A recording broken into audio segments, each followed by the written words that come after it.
নমস্কার সকলকে স্বাগত এই চ্যানেলে। ভগবানের কৃপায় এবং গুরুজনদের আশীর্বাদে WBHRB এর স্টাফ নার্সের BSc ক্যান্ডিডেটদের জন্য যে CBT এক্সাম এবং ইন্টারভিউ হয়েছিল, সেখানে দুটোতেই খুব ভালোই এক্সাম এবং ইন্টারভিউ দিয়ে টপ 10 র্যাঙ্কের মধ্যে রেজাল্ট হয়েছে। তো আমার মনে হলো আমার CBT 60+ ছিল এবং ইন্টারভিউ মার্কস 13। তো এই দুটো আমার এক্সাক্ট কত মার্কস বা কী সেটা কিন্তু আমি পরের ভিডিওতে তোমাদেরকে জানাবো অবশ্যই।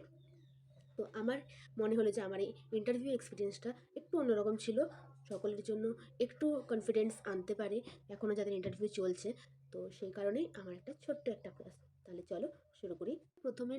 প্রথমে ঢোকার আগেই আমি ঠিক করে গেছিলাম যে 12টা অলরেডি পেরিয়ে গেছে, আমার ফার্স্ট হাফে ছিল, তাহলে 12টা পেরিয়ে গেছে, আমি গুড আফটারনুনই বলবো ম্যাডামকে। বাট আমি যে ফার্স্ট ভুলটাই করি, গুড মর্নিং বলি ম্যামকে, কারণ গুড মর্নিং নিয়ে আমি মোটামুটি বাড়িতে প্র্যাকটিস করেছিলাম। দেন গুড মর্নিংই বলি আমি, বাট আমি কিন্তু আমার এতে দুজনই ম্যাডামই ছিলেন আমার প্যানেলে। বাট আমি কিন্তু একবারের জন্য কারেকশন করিনি। এই যে এখানে এটা কিন্তু গুরুত্বপূর্ণ যে আমরা যদি ভুল কিছু বলেও থাকি, যদি সেটা ওনারা ডিটেক্ট করতে না পারেন, তাহলে কিন্তু আমরা কারেকশন করবো না ওখানে, ওকে? তাহলে আমি কিন্তু গুড মর্নিংই বললাম। দেন ম্যাম আমাকে বসতে বললেন, আমি থ্যাংক ইউ বললাম। দেন ম্যাম আমাকে বললেন ক্যামেরার দিকে তাকিয়ে ইন্ট্রোটা দিতে। ইন্ট্রোটা আমি ইংলিশে দিয়েছিলাম, মোটামুটি ঠিকঠাকই দিয়েছিলাম, ওকে?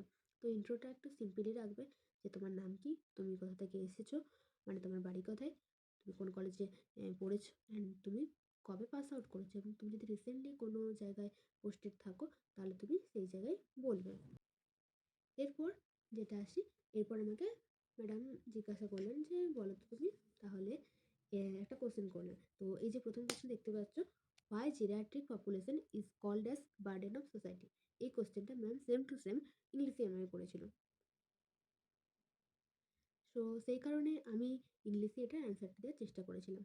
তো আমি কীরকম অ্যান্সারটা দিয়েছিলাম বলো তো এখানে? তো আমার এটা শুনে পরেই আমার মনে হয়েছিল যে জেরিয়াট্রিক পিপল মানে আমরা কাদেরকে বলি, সেটা বয়স্ক মানুষ, অ্যাভাব 64 ইয়ার্স। তাহলে আমি প্রথমেই ভেবে নিয়েছিলাম যে বার্ডেন অফ সোসাইটি মানে কি, সোসাইটি সমাজের যেটা বোঝা। আদৌ কি বৃদ্ধ মানুষেরা আমাদের সমাজের বোঝা? একদমই নয়। তো আমি সেটা তখনই ভেবে নিই, আমি একদমই ঘাবড়ে যাইনি। এই কোশ্চেনটা কিন্তু ঘাবড়ে যাওয়ার মতো একটা কোশ্চেন ছিল। বাট আমি একবারেই ঘাবড়াইনি। আমি জাস্ট 2 to 3 সেকেন্ড ভাবলাম। দেন আমি স্টার্ট করলাম ম্যামকে, যে ম্যাম, যেমন ধরো আমরা কোনো কোয়েশ্চেনের অ্যান্সার লিখি, লেখার আগে আমরা কী করি, একটা জাস্ট ইন্ট্রোডাকশন বা সংজ্ঞার মতো দিই। সেরকম এখানে আমি ওকে ডিফাইন করলাম যে হু আর দ্য জেরিয়াট্রিক পপুলেশন। আমি বললাম যে জেরিয়াট্রিক পপুলেশন কারা, যে অ্যাভাব 64 ইয়ার্স পপুলেশন হচ্ছে আমাদের জেরিয়াট্রিক পপুলেশন। দেন আমি বললাম যে তাদেরকে এটা মনে করা হয় যে তারা বার্ডেন অফ সোসাইটি, কারণ তাদের কোনো মানে আর্নিং এজ থাকে না, আর তাদের হেলথ ইস্যুস অনেক বেশি থাকে, হেলথ প্রবলেম অনেক বেশি থাকে, এই কারণে মনে করা হয়। বাট তারা আদৌ আমাদের বার্ডেন অফ সোসাইটি নয়। আমি এটা ম্যামকে ডাইরেক্টলি বললাম। দেন বললাম যে কেন এটা তাহলে বলা হয় না, কেন এটা তাহলে নয় কেন? কারণটা হচ্ছে তারা আমাদের কালচারটাকে বয়ে নিয়ে যাচ্ছে। তা আমরা দেখেছি, আমি এমনকি এটাও বললাম যে আমি আমার ঠাকুমার কাছে অনেক বেশি মানুষ হয়েছি। তাহলে কি বাড়ির ফ্যামিলির যে একটা ঐতিহ্য বজায় করা, কালচার বজায় নিয়ে যাচ্ছে আমাদেরকে। প্লাস হচ্ছে কিনা আমাদের যে বৃদ্ধ মানুষেরা, তারাই আমাদেরকে যেন মোরালিটি, আমাদের যে মোরাল প্রিন্সিপাল, সেই মোরাল প্রিন্সিপাল কিন্তু আমাদেরকে এই জেরিয়াট্রিক পপুলেশনে শেখায়। ঠিক আছে? আমাদের সমাজের অবনতি কেন হয়? এই মোরালিটি প্রিন্সিপাল থাকে না বলে, ওকে? তো এটা হলো। দেন দেন হচ্ছে যে আমাকে এটা আমি বললাম, ম্যাম কিন্তু স্যাটিসফাই ছিল। ম্যামের মুখ দেখেই বোঝা যাচ্ছিল যে ম্যাম ইমপ্রেসড। আর ম্যাম বললেনও যে তুমি তাহলে জেরিয়াট্রিক হেলথটা খুব ভালো করে পড়েছো। কোশ্চেন করলেন যে এই জেরিয়াট্রিক পিপলদের জন্য কী কী ন্যাশনাল প্রোগ্রাম আছে।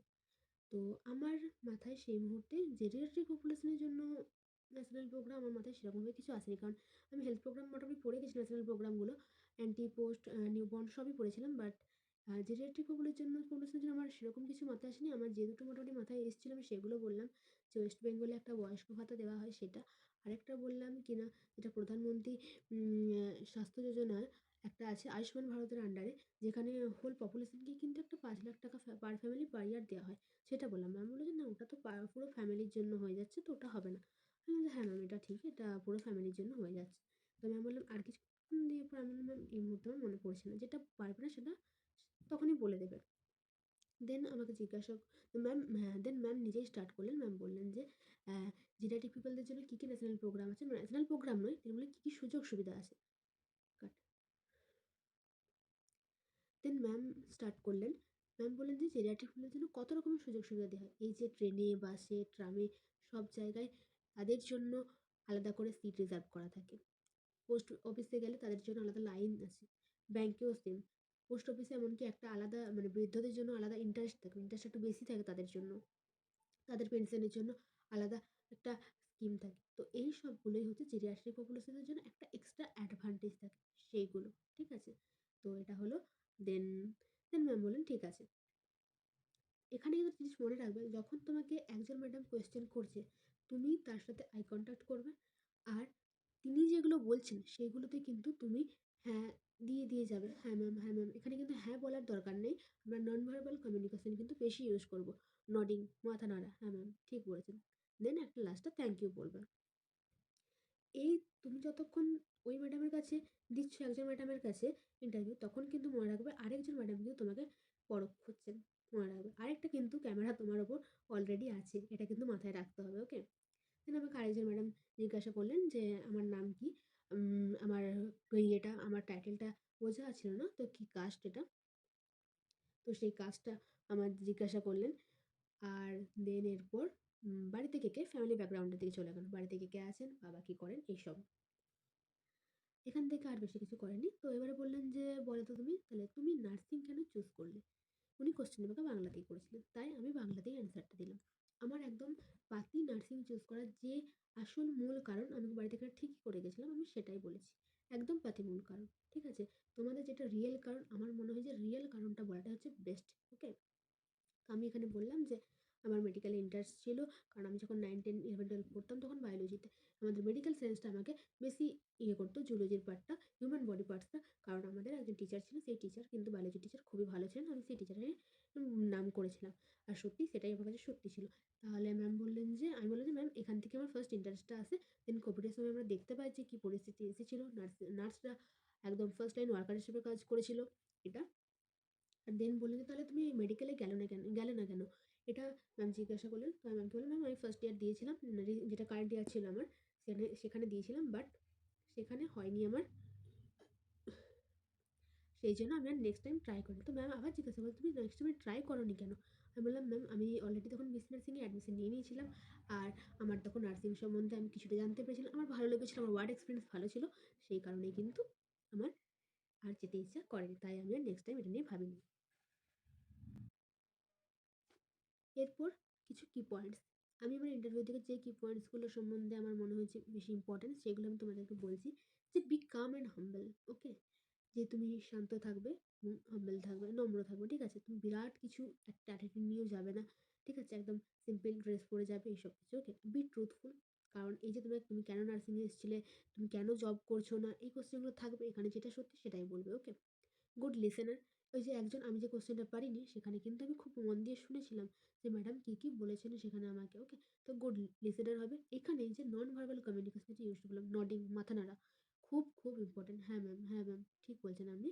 ঠিক আছে ম্যাম, আমি এটা আবার গো থ্রু করবো এটা। Okay? And be thankful. Always be thankful. Okay? বসার সময় বলবে থ্যাংক ইউ, ঢোকবার সময় বলবে থ্যাংক ইউ ম্যাম। দেন যখন কোনো কোয়েশ্চেন বলে দেবেন তখন থ্যাংক ইউ বলবে। এবং যখন বেরিয়ে আসবে অবশ্যই অবশ্যই দুজনকেই থ্যাংক ইউ বলে পরে সেখান থেকে বেরোবে। ওকে? সো আশা করি তোমাদের ভিডিওটা পরবর্তী ইন্টারভিউতে কাজে আসবে, সেই কারণেই বানানো। তো বেস্ট অফ লাক যাদের এখন ইন্টারভিউ বাকি আছে তাদের জন্য। ভালো থেকো সকলে, ভালো রেখো সকলকে।